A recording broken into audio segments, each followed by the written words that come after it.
So let's have a great week. If you have any questions for me, give me a shout, and I'll talk to you soon.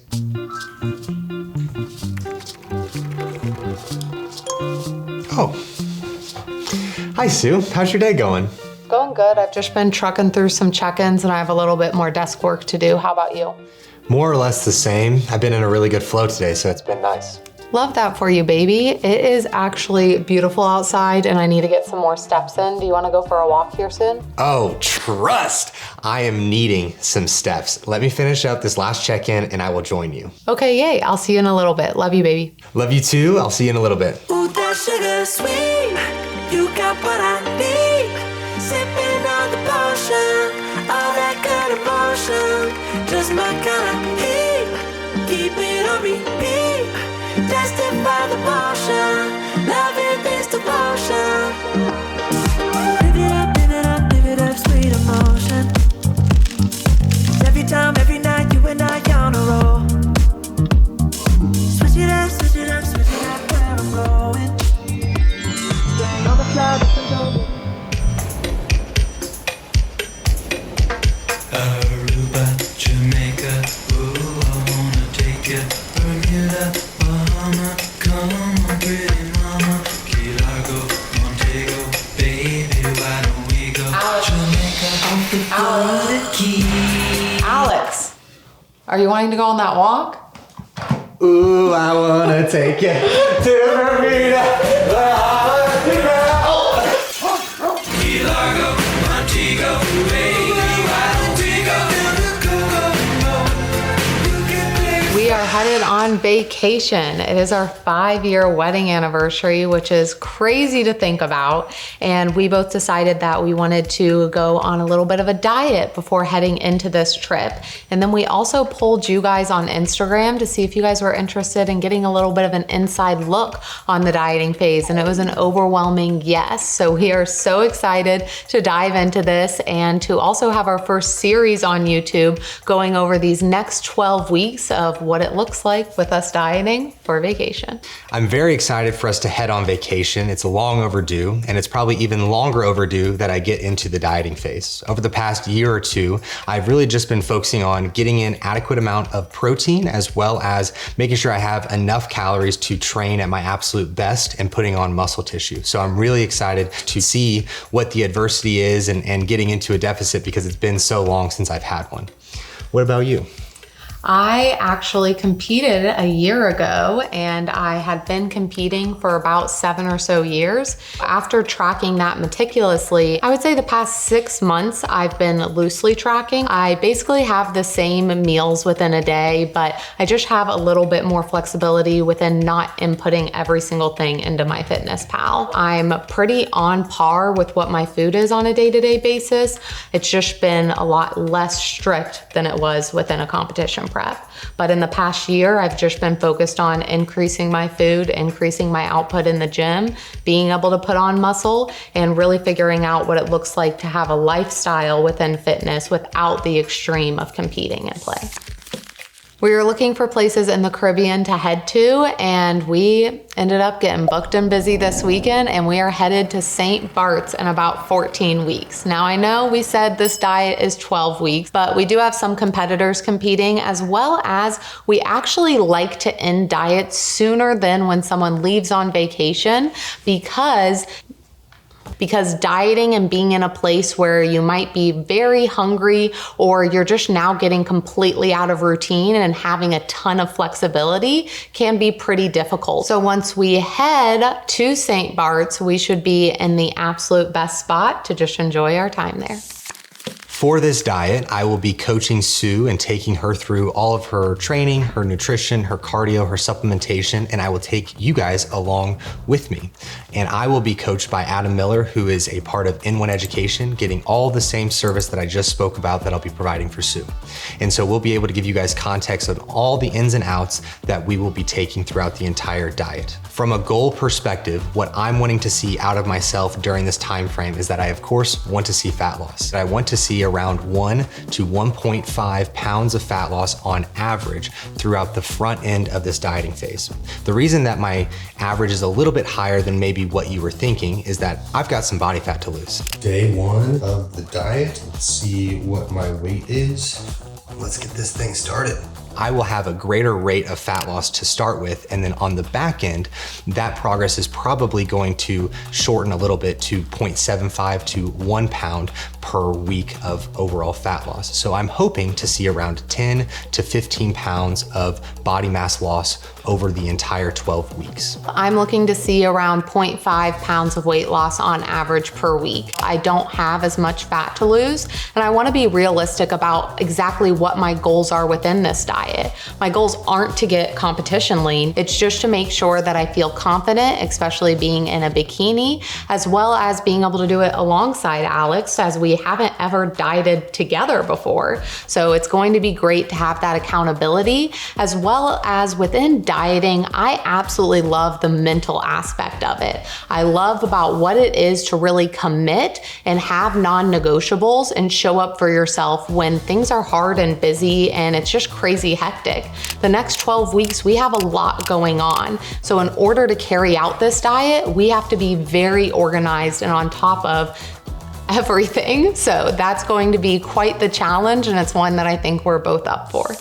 For our Leaner Together series, we're going to have a handful of non-negotiables that we're going to follow each and every day and every week. And so the first one is going to be following a prescribed dietary protocol.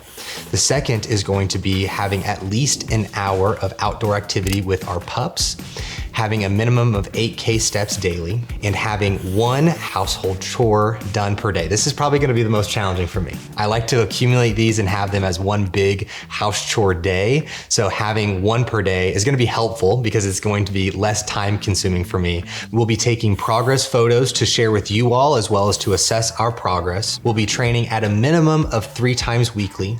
I will take this beautiful curly-haired blonde girl on one weekly date, and we will take time for one self-care activity every day. The reason we have these non-negotiables in place is not only another layer of accountability, as we both know we like checking things off, we like accomplishing things at the end of our day, but it's also being able to prioritize the things that are important to us, like spending time together, spending time with the dogs, being able to show up for ourselves as well, while we're still pursuing our goals for fat loss. Lay down, fatty. Sit, sit, sit. Gus, sit. Welcome to my desk. Today I'm going to take you through and give you an inside look at how I set up Sue's diet. We're going to give you tips on how you can apply this to your intake. Let's hop in.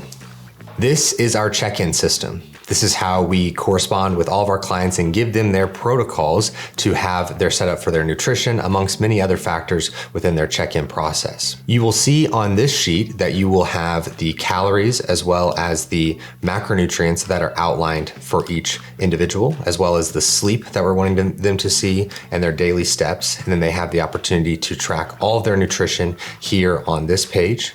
The next slide will take us over to showcase primary goals as well as supplementation and those different factors.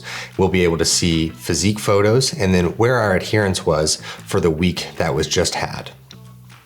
The next sheet is going to show trends. Now, as Sue has more in this sheet, we're gonna have more ebbs and flows to it, but we're early on in terms of utilizing this sheet as a whole. Then we will have a progress timeline. So as Sue is continuing to take photos and all those different factors, we will be able to put them side by side and see all the progress that she has made. Keep in mind, Sue is in a place where she was tracking loosely, eating more intuitively, and has been at a place of not dieting for 11 months. When starting a diet, it's very important to understand where you're at with your nutrition currently. You want to be able to create a baseline of where your current intake is at and then create a deficit from there. Nutrition calculators can be a very useful tool, but it does not account for how you've been eating currently, and that's oftentimes the shortcoming of nutrition calculators. Now that we've established that her baseline intake is 2,300 calories, We also want to take into consideration that there was greater variance and intuitiveness to her intake as a whole over the months prior. So in knowing that, we want to take a conservative approach to creating that initial deficit. And so we're going to start with a 10% deficit from that intake. Now, what about me? I was eating roughly 2,700 calories, and I was having a little bit more intuitive nature than what Sue was. And so I can assure you that there was many days where I was a little bit higher than that 2,700 calories. And so we're going to start with that conservative 10% deficit from my intake as we start my dieting phase. When it comes to structuring the diet, the first thing that you're going to get is the calories. Once the calories are set, then we're going to dig into the macronutrients individually. And so I like to start with protein. I like to keep protein high. It is helpful for satiation as well as muscle recovery. You can run into some digestive issues with higher protein, but as long as the individual has better digestion, I like to drive the protein up. And so starting with a 1 to 1.2 gram per pound of body mass is going to be a good place to start with overall protein intake. And so you will see with Sue at 150 grams that she is at a 1.1 gram per pound of body mass for her.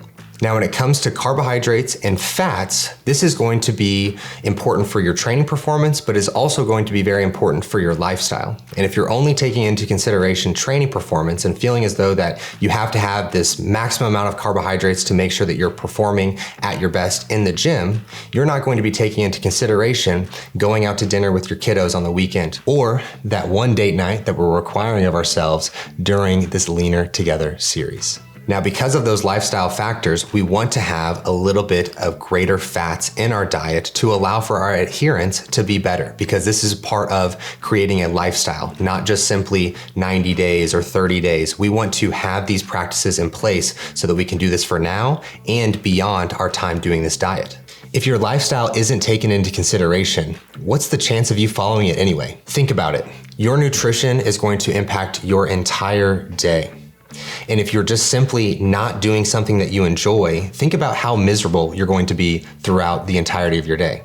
Now think about if you have a game plan in place that is enhancing your life, that is a part of your lifestyle, that is not taking away from you spending time with your family and friends.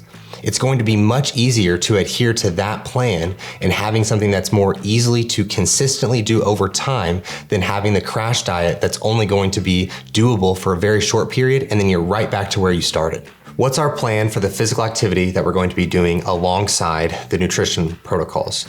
So the first thing that we're going to have in place is tracking daily steps. This is going to be our best tool for getting an understanding of where our NEAT is at. The next thing is going to be getting into her prescribed cardio. Right now, we're not going to be utilizing cardio directly to influence the fat loss. The reason being for this is that we want to get the most out of each tool that we're utilizing and don't want to utilize any of our tools too soon. The next thing that we have in place is her resistance training. Sue is going to be training 4 days a week, and she's going to be getting after a very strength-focused training phase. What I will be doing is also tracking my steps. I will have 8,000 as my goal daily, and Sue has 10,000. I will not have any prescribed cardio, but I will be going to yoga classes, as well as Sue will be going to a yoga class each week. And then for my training, I'll be training 4 days a week. That is more of a hypertrophy focus. So I'm gonna be getting after just a little bit more volume than Sue is. That brings me to my next point. For my ladies, if you have not had a consistent menstrual cycle, this is not a time for you to diet. You need to get your hormonal health in check. One of the rules that we have here at Physique Development is that you have to have 3 consecutive healthy menstrual cycles prior getting into a dieting phase. Sue has had 9 consecutive healthy menstrual cycles, which gives us the green light to get into this dieting phase. As we collect more and more data throughout the entirety of the diet, every 2 or 3 weeks, I'm going to be looking to make adjustments to the nutritional intake or adding in some cardio. I have a rule with my clients. If you have less than 80% adherence, it's not a matter of us adjusting things nutritionally. It's a matter of looking at things from your lifestyle and taking a look and understanding why are we not able to have 80% adherence to the protocols. Are there things within our daily habits that we're able to adjust to set ourselves up better for success, or are there things within the protocols that need to be adjusted to fit the individual's lifestyle better? Because too often individuals have low adherence and feel as though that they need to take more calories away to get the result that they want, but in reality, it's just a matter of following the protocols better. When you're tracking your weight, don't let this be the only thing that dictates you making adjustments to your nutritional intake. There are many things that go into your progress that are way beyond the weight on the scale. Your training performance, how your physique photos look, how is your digestion, how's your sleep. There's so many different things that we can look at. And if you're only dictating your progress off of the scale, you're going to be left upset more times than you're not. Because there's more often a time where your scale weight's going to have fluctuations, but your physique photos are going to improve and your training is going to improve. And all these things actually matter more than what that stupid scale says anyway. There are other topics that we haven't talked a whole lot on today that we're going to be utilizing in our protocols, like the details of our training as well as our supplementation. If you would have interest in hearing more about either of those topics, leave a comment below, and if you are lucky enough, we may pick one of your comments to be a video later on in this series. Within our coaching service at Physique Development, we are huge on making data-driven decisions. So the metrics that Alex just listed are so incredibly helpful, but we do have more that we use within our individual coaching. So if you want an inside look on what those are, then go ahead and hit the link in the description and it'll be sent straight to your inbox. With this being the first time that you've dieted in a while, how do you feel with this being on YouTube and being showcased to so many people? It's going to be tough. I think that I'm nervous about that component of things. I think that it adds a layer of accountability that will be necessary for me over this time frame. I'm going to have multiple competitors competing, long nights within program design and client check-ins and all those different factors. I'll have a lot of opportunities to make excuses. And by having this layer of accountability being added, it allows for me to keep up with it. And so that is something that I'm leaning into. And this has been a season for me over these past couple of months that I have put myself in situations that have been uncomfortable and have had the opportunity to be so happy that I allowed for myself to go into those situations. And this is just another one of those that I'm going to be uncomfortable getting it rolling, but as we get to the middle and towards the end and to the completion, I'm going to be so proud that I followed through with it. I was giggling because you are such a competitive person, and having the accountability and the eyes on you, I know that you will not fail in this, and it's going to be really cool to see you not just get leaner, because obviously I love you just the way you are, but to show up for yourself. All of the reasons or all the excuses that will be coming up, they're all very valid excuses and anyone would understand, but I think it's going to be so extremely powerful for you to be that level of selfish because you haven't been in so long. And I think it's going to allow you to get very much so in tune with yourself and what's the most important to you at the end of the day. I would say being on social media has been a double-edged sword, and within competing, people have a view of what you look like or what you're supposed to look like. And I shared a ton throughout my competing journey and still have highlights on my Instagram showing you weekly check-ins all throughout years of competing. And I stopped doing that just to give myself some space, like I mentioned, from the extreme nature of competing and constantly analyzing myself. But I can't lie and say that it hasn't been hard to continue to put myself out there, because each person has a vision of how they think I'm supposed to look. And on top of that, being a fitness coach, it's just this view of you always have to be in shape. And especially with being on YouTube and even the exercise execution, where it's a lot easier to see what we're talking about, what we're doing, if I have less clothes on. And in the past year, I've gained 20 pounds, and that's been difficult to do in the public eye, and to think that I need to be more in shape to live up to what my expertise is or how people view me, or for people to even listen to what I have to say. It's difficult being a trainer and constantly feeling like I have to look like a competitor for someone to take me seriously. This is something that I've struggled with as well, in the sense of having to look a certain way from a coaching perspective. and also carrying enough muscle tissue to teach someone how to put on muscle tissue. And that is a very, very challenging bit from a coaching perspective that I have really struggled with over the years of, well, I don't want to get into a dieting phase because then I don't want to be too small to give adding muscle tissue advice, but then I also don't want to be carrying excess body fat because then it takes away from my credibility from a coaching perspective. And so you're in this constant limbo of negative self-talk, if you will. And it is very defeating. And I think that bringing some of these things to the surface is something that I now invite rather than try to shy away from. And I'm looking forward to the experience as a whole to challenge myself and see myself grow as an individual.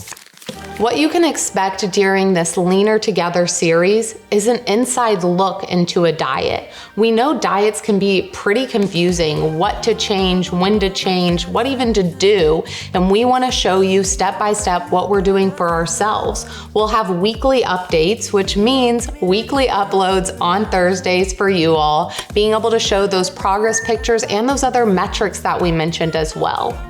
We also asked you what you want to see, and not only did you want to learn the why, but you wanted to see how to navigate a busy schedule and still staying on track, as well as how to make this a lifestyle and being able to go into things like meal prep and food planning and different recipes. So we will have all of that and more coming your way. You guys can utilize the parameters and guidelines that I shared with you when I set up Sue's diet and join us in getting leaner together.